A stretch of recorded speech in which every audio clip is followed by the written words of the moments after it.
listening to the Marketing Happy Hour podcast, where we discuss career and industry insights with our peers in marketing. We're here to talk about it all, like the ups and downs of working in social media, how to build authentic relationships in the influencer and PR space, managing a 9-to-5 and a side hustle at the same time, how to be productive in your life and career without losing your sanity, and more. Ultimately, we're here to build a community with you because we're all trying to navigate the world of marketing together. Are you ready? Grab your favorite drink and join your hosts, Cassie and Erica, for this week's episode.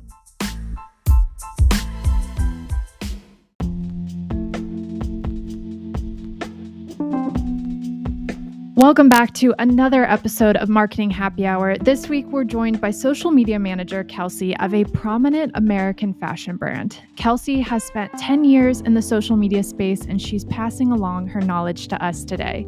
We discuss leading social during unprecedented times, what her day-to-day looks like, predictions for 2024, and so much more, including career insights. So you know the drill, grab a drink and let's dive in. Hi, Kelsea. How are you doing? I'm awesome. How are you? Doing well. We're so excited to have you today and to learn from all of your experience. But before we get started, I have an important question for you. That's something we ask all of our guests, and that is, what is in your glass this afternoon? I am actually drinking a Diet Pepsi in a wine glass. I it. gave up coffee a couple weeks ago, and I did not give up caffeine, but I gave up coffee. And so I need a little afternoon pick-me-up for sure. We always love a pick-me-up. I haven't dived into it quite yet, but it's a plant botanical vodka seltzer. I'm excited to try that. And then also just water. I don't know. I haven't been feeling super great today, so I'm trying to stay hydrated and, get better. But Cassie, what do you have? Yeah, so I just have water for right now. Finished my caffeine earlier today, but just trying to stay hydrated and just, fueled for 2024. But Kelsea, I'm curious, what are your caffeine alternatives outside of coffee? So I'm a big tea girl. I'm like a big fan of England in general. I love British soccer, and I really got into tea. I love a lot of British bands and music. So I drink English breakfast tea in the morning, and then love a good Diet Coke, Diet Pepsi, whatever. I feel like everybody's been sick lately. I know you guys aren't feeling super well, but I got sick a couple weeks ago, and coffee just didn't sound good randomly. And I was like, I'm gonna ride this train because I'm way too addicted to coffee anyway. Yeah. So I'm just doing a little coffee break for the time being, and I feel better. I feel great without it. Yeah. Yeah. So funny enough, not to go too far down on this tangent, I was drinking so much coffee for the longest time and I got sick and I had coffee while I was sick and my body completely rejected it. And ever since then, I only drink coffee once a week now. I can't, it's so weird. It's the weirdest thing. So weird. Yeah. Yeah. Yeah. The body is a crazy, crazy thing. So anyways, moving on to kind of the core purpose of this discussion here, Kelsea, like Erica said, we're very excited to have you today. But before we dive in to the conversation fully, do you mind sharing a bit about your background in social and how you got to where you are today? Yeah, I'm happy to. And so excited to be here. Thanks again for asking me to be on the show. I've been in the social media industry since 2014, and now that it is officially 2024, I can officially say I've been doing it for 10 years, which I feel so old, but that's okay. So I started my career working at agencies, and eventually moved to brand side work. I think I mentioned before we started recording, I'm born and raised in Columbus, Ohio, and this city has just been so good to me from a marketing perspective. We have a lot of creativity here, but also just a ton of diversity of industry. So there's a really big tech sort of space happening here. A lot of big retail names are in Columbus, a lot of insurance agencies, a lot of healthcare. And so I've really had the opportunity to dabble in all of it, and I feel super fortunate about that. But when I started my career in 2014, I was really a generalist in the digital marketing space. And social media was kind of like a side dish, like a little side piece that you added on to digital marketing. And I fell in love with it and really ran with it and spent a lot of time networking and building relationships with people who had the jobs that I wanted to have. And I think that's been the biggest key to getting to where I am in my career. So, with that, you kind of mentioned the different areas that you have dabbled in. And I think Erica and I could both agree that we kind of got started the same way, touching social just as a small piece of the digital marketing space. So, it's so Yeah. funny to how now it's evolved into such a big portion of a strategy. And there's positioned solely for social. But on that, how have you personally seen the industry change over the last 10 years you have been in social? Yeah, I mean, so we talked about it, right? It was sort of like a little, I mean, there was three channel. It was Facebook and Twitter and Google Plus. It was like just the most random channel. So it was really in addition to your website content or an add-on to your email marketing strategy. It was never your sole marketing focus. Um, and so a lot of my career early on was spent asking for like the scraps. Like I was always asking people for content that they shot for something else that I could use on social, or copy that they wrote for something else that I could use. And so it's been really cool over the past 10 years to watch it evolve into its own ecosystem, its own universe, and see it sort of gain its own authority, which has been really fun. The other thing that I think is really interesting is social started really simply. It was really about building a community. I think everyone sort of knew it was a long game in the beginning. Virality like definitely existed back in the day, but we were all really concerned with growing our following and growing that community and nurturing that community. And we spent a lot of time creating content to just interact with people. Nowadays, it's so quick hitting, it's so short, it's so impressions focused and less engagement, right? Like less long game, it feels like. So it's been a shift definitely for the good and the bad, I think, in my opinion. Yeah, for sure. Well, and there's a lot of different pieces and facets to social, right? It's just community is one piece, and then there's the content creation piece, the writing, the engaging. There's a lot to it. So, curious because we like to keep it real here on Marketing Happy Hour. What do you like about social, and what do you dislike, and how are you navigating those kind of different areas of your role? Yeah, I love when we talk about the functions of social and the different pieces of it, strategy is my bread and butter, what I love more than anything. I think I'm really good at finding patterns and noticing trends and telling a story, or weaving together some complex ideas in a more simplistic way. And I love that social gives me the space to do that and the data to do it really quickly and in real time, which I really love.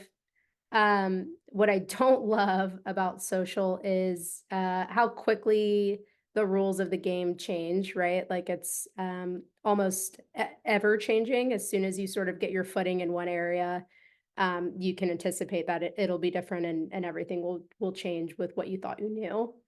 But that's also exciting, right? It keeps you on your toes, and it's keeps things fun and challenging too. So I can't complain too much.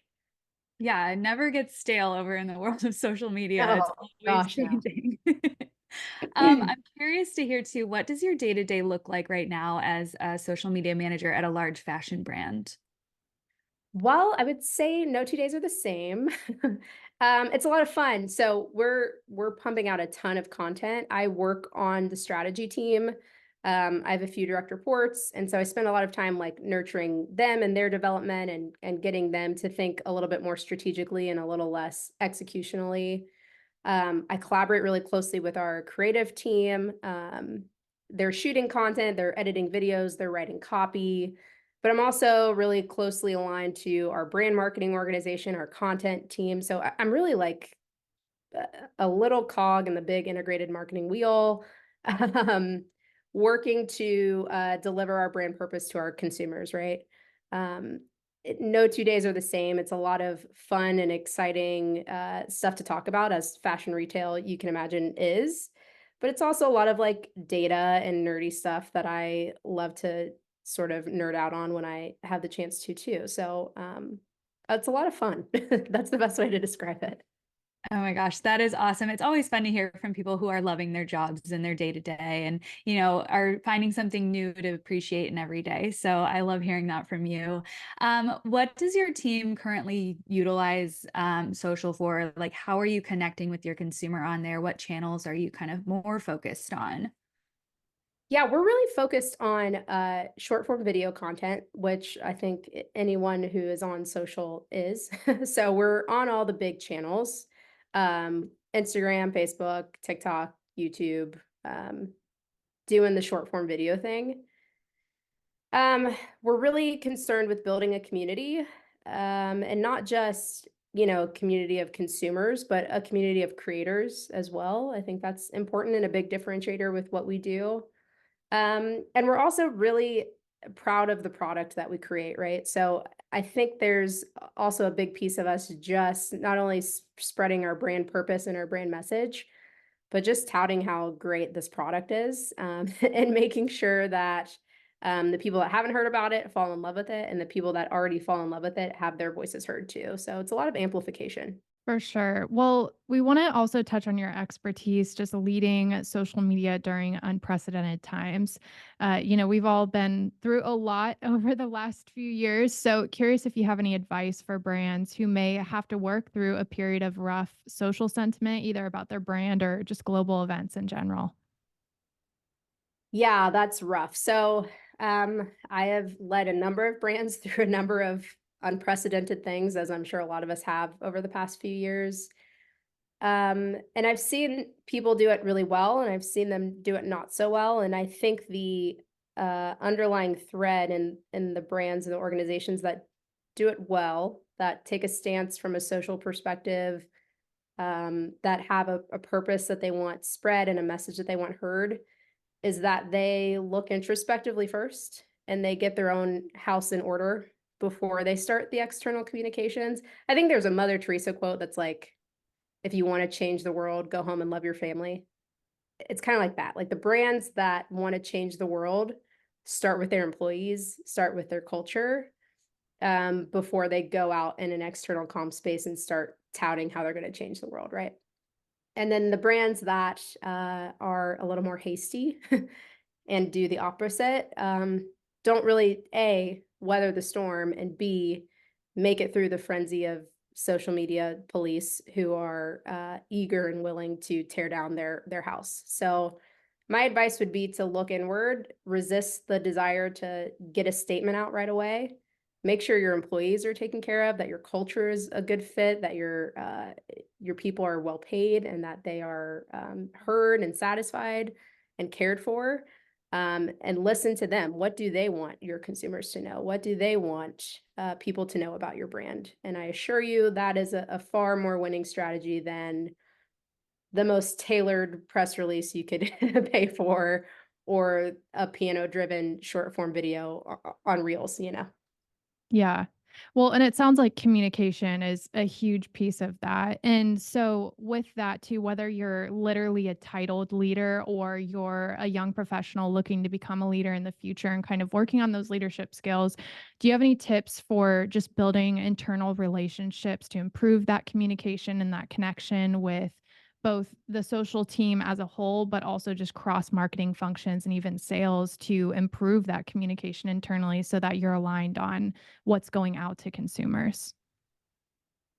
Yeah, I think that's a great question. So it's hard because it's a vulnerable topic, and everybody wants their culture, their job to be perfect and everyone to feel comfortable. But the nature of work is a hierarchy, and people don't always feel comfortable saying how they really feel. Um, I think if you can master a way to get people to communicate honestly and vulnerably, whether that's in person, anonymously, written, um, establishing that line of communication will be more beneficial than anything else. I had a friend who, when she was a teenager, which is the most angsty time of all of our lives, could never explain to her parents how she felt. And her mom gave her a notebook. And so every night she would write in this notebook and leave it outside of her mom's room. And her mom would read this notebook and then write back. And that's how they communicated, because she just couldn't formulate the words when she was 14, to say, I hate you. but she could write it down. So think of alternative, unconventional, different ways to keep that line of communication open with your people, being empathetic and knowing that this is a workplace, you are a boss, a leader in some fashion, and it's scary to be vulnerable, and reward that and maybe even incentivize that vulnerability. And then I think it's important to just go back to the bare bones of like taking care of your people. Are people paid well? Do they have good work-life balance? Are their ideas heard? Are they appreciated? If those things are like taken care of, the safety that they feel in coming forward should be a no-brainer, and it should just be there, right? Everything else should fall into place. Yeah, I love that. That's excellent. And I think we saw a lot of, aftermath of brands putting up blanket statements on social media for different things. And if they didn't have that, internal alignment with what they were putting out to their consumer, they were dealing with, the social media police and things like that. I'm wondering if you have any advice for brands out there who might have to actually respond to those comments, and how to be empathetic and understanding and really hear those people, and kind of like portray that versus, just a blanket reply that says, thanks for your feedback, whatever. I'd just love to hear, like, how someone can respond to that in a great way that actually reflects who they are as a consumer brand. Yeah, I think this is kind of like we were talking earlier about the different facets of social media. This is kind of like community management 101, right? If somebody Mhm. has something negative to say about you or your brand, I think in this instance, we're saying an employee having something negative to say about a company, but it could also be, in my line of work, somebody complaining about the jeans we sell, right? Either way, my job is to figure out what they want and their requests. A lot of times they just want to be heard, right? So what is the true underlying request in this comment? Is it to be heard? Is it to be validated? Is it to have something solved, a problem solved? Likely that's not the case, but identify what the real request is, and then meet the need. Um, Sometimes it's better to meet the need offline and take the conversation away. But I think if you can be savvy and insightful and empathetic enough to just really figure out what it is they want and meet that need, you'll have no problems. And so, an example, right? Like maybe I'm on Glassdoor for an imaginary company, not my own, and I'm like, I am having a hard time with leadership. We need a new CEO tomorrow, right? Is that really what I want, or do I just want to be heard? I think a good response to that specific comment would be, thank you so much. Would love to learn more about why you feel this way. Do you mind emailing me at this, da, da, da, da, or can we set up 15 minutes to chat so I can hear more about why you think that way? I'm taking the conversation offline. I'm validating everything you said. I'm not telling you you're wrong. I'm also not agreeing with you. But I can tell that you feel some type of way and that you need to get that feeling out, and you chose this platform to do it. And I'm just going to meet you where you are. I think that's the formula. Yeah. No, I love that. And I appreciate your insight there, because a lot of people in social, they haven't been trained on how to respond to anyone. And, it's really tough when you have those comments that are just, off the wall because somebody is feeling something and feeling wronged even. And it can be hard to know the right thing to say, and, hard to kind of navigate those conversations. So I appreciate you letting us in on, how you would respond to something like that. So thank you so much for that. Yeah, of course. Um, any predictions, just moving on into kind of like a fun segment, any predictions as we're looking forward to what's to come in 2024 in the world of social media? How will it evolve? What will we be seeing brands do with their social media content? I know you said that it's a lot more of the short form video, all of that stuff, but is there anything that you can predict moving into the new year that maybe we haven't seen in the past? Yeah, I actually get this question a lot, and my answer hasn't really changed in probably the last 8 or so months, because I still continue to see this. I feel like we are taking really hard sprints in opposite directions from a content perspective. What I mean by that is, on the short form video side, if you look at TikTok and YouTube Shorts specifically, the content that is being most seen, shared, engaged with is almost hyper authentic, almost random, right? It's like hard to evaluate what it is, but it's lo-fi, it's low quality, it's quick, it's aggressive sometimes, chaotic. It's almost so authentic that it's crazy. On the other end of the spectrum, we are sprinting toward this like machine learning, AI, metaverse, like alternate reality, almost hyper curated world. And so it's hard to say because I think something in society is having us run in those two directions. I think there is still room for the stuff in the middle, right? There's semi-produced content. So think of like your Instagram influencers. We still like that. There's still a space for that. But for what's like new and next, it seems like we are just running away from each other really hard. And people are investing in both of those, right? I think the hyper real, authentic short form stuff is winning right now, but that's sort of what I perceive out in the landscape right now. Yeah. Any tips on that too, though, for just testing and seeing what resonates and paying attention to data and things like that? Because I think, especially newer brands, they're like trying to figure out what that strategy looks like for them. And maybe they do decide to go one way or the other. So, any tips for that? Just kind of learning your audience. Yeah, that's a good question. I would get really clear on what your goals are from a marketing perspective. If it's to acquire a new audience, I might lean one way over the other. If it's to build a community and nurture an existing audience, and I would assume these are everybody's goals all the time, but I guess what your priority is if you are looking to prospect and sort of get new eyeballs, I might lean the way of the world, which I think is short form and hyper real. But if you're looking to sustain and build a community and nurture, which is again more of a marathon, less of a sprint, um, I might look at maybe some of the stuff in the middle, some of the older school stuff, something that's a little less on the opposite ends of the spectrum, and test and see what your audience resonates with and what your audience resonates with on different channels, right? They're on all of them, but they are interacting with the content differently. And so, don't take my word for anything. Tell me who your audience is and what they like. And I'll tell you that tomorrow the platform will do something different. So really about testing and learning. Yeah, for sure. Thank you for that.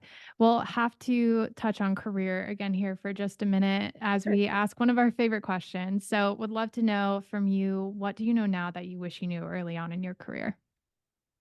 Ooh, good question. It took me a long time to digest that unlike any other sect of marketing, everybody I encounter thinks that they can do my job because they interact with the tools I interact with every day. They're creating content in some way every day.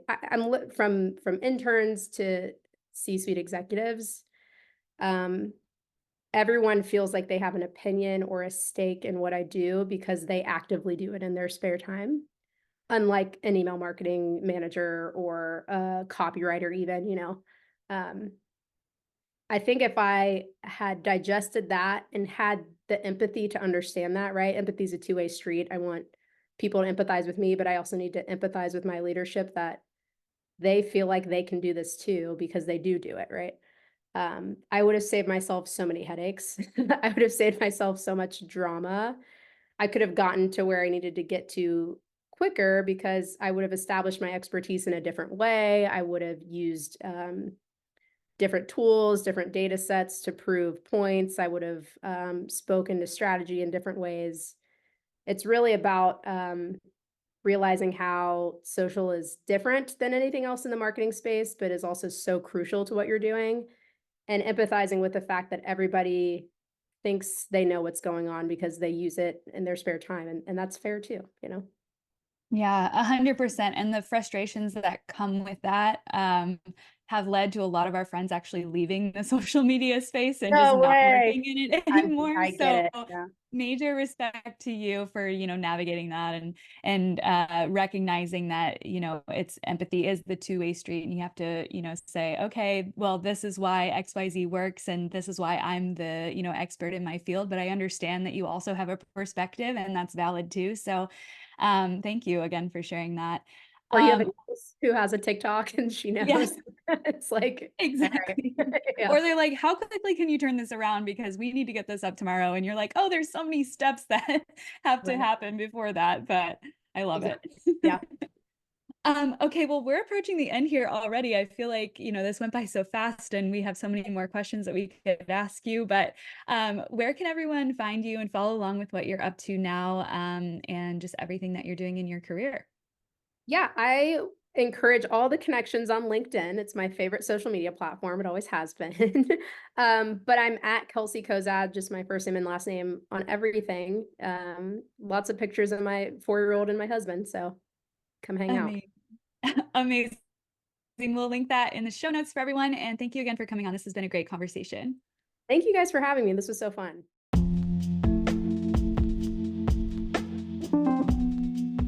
Thank you so much for listening to this episode of the Marketing Happy Hour podcast. If you enjoyed this episode, please remember to subscribe, rate, and leave a review on your favorite podcast platform. If you want more of Marketing Happy Hour but don't know where to start, we invite you to download our free Marketing Happy Hour starter kit at marketinghappyhr.com/starter-kit. This interactive magazine-style PDF walks through who we are, includes helpful resources like a marketing term glossary and the printable daily planner sheet that we actually use ourselves, and contains clickable links to our episode recommendations by subject area. Not to mention all the fun extras like a quiz, the link to our Marketing Happy Hour Insiders Facebook group, a word search, a playlist, a goal-setting guide, content inspo by month, and more. It's our hope that you'll dive into this resource and walk away more confident in your career journey with a group of industry pals that you can lean on for advice and support. Snag your free starter kit today at marketinghappyhr.com/starter-kit for all of the info you need to become a Marketing Happy Hour insider.